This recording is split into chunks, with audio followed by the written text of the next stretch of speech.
korang.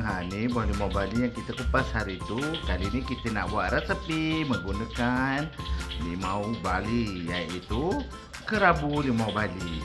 Bahan-bahan yang diperlukan: cili merah, timun Jepun, kacang gajus, kacang tanah, cili hijau, bawang, daun ketumbar, jus limau kasturi, sos ikan, dan kemudian garam dan gula sikit. So, cara nak buat dia sangat mudah. Jom. Cara nak buat dia korang sangatlah mudah. Tak perlu nak menggoreng. Cuma kacang tadi lah kita perlu goreng dulu. Dan kemudian yang lain potong-potong-potong dan kita campurkan. Gaulkan semua bahan ni. Kita masukkan semua.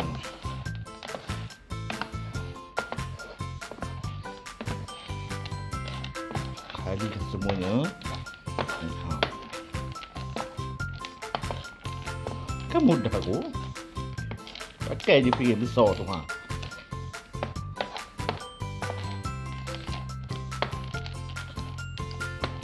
Dah tercampur semua bahan-bahan kering ni. Kan nampak ya Allah, bau dia pun ada bau yang sedap juga.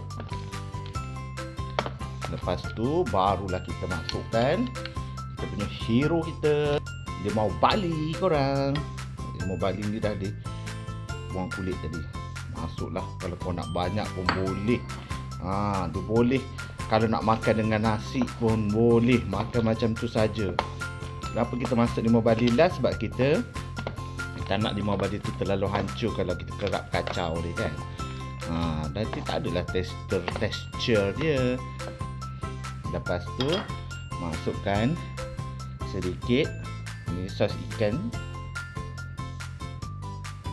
Sikit saja. Kemudian perahkan limau kasturi tadi. Jus limau kasturi. Sebab limau Bali ni pun dia dah ada rasa masam-masam dia. Ada rasa manis-manis dia. Masukkan sikit gula lah. Sikit je guys. Kata nak healthy. Cut sugar. And then sebab tadi kita dah masukkan sos ikan, jadi garam kita hanya perlu masukkan sikit saja. Sikit je. Okey. Dah. Lepas tu kita kacau lah. Ya Allah, bau dia. Dah menyengat korang. Tengok tu Ada warna-warni, ada merah, hijau, ada kekacang yang rangup.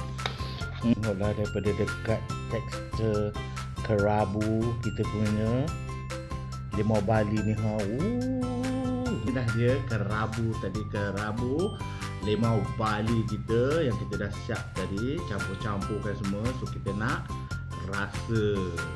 Bismillah. Ya Allah.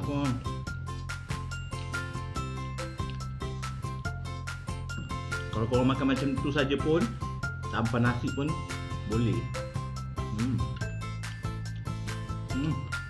Kacang dia gabungan ada masam, masin, manis, pedas. Tengok dari kacang. Limau Bali tu. Korang kena cuba sendiri di rumah.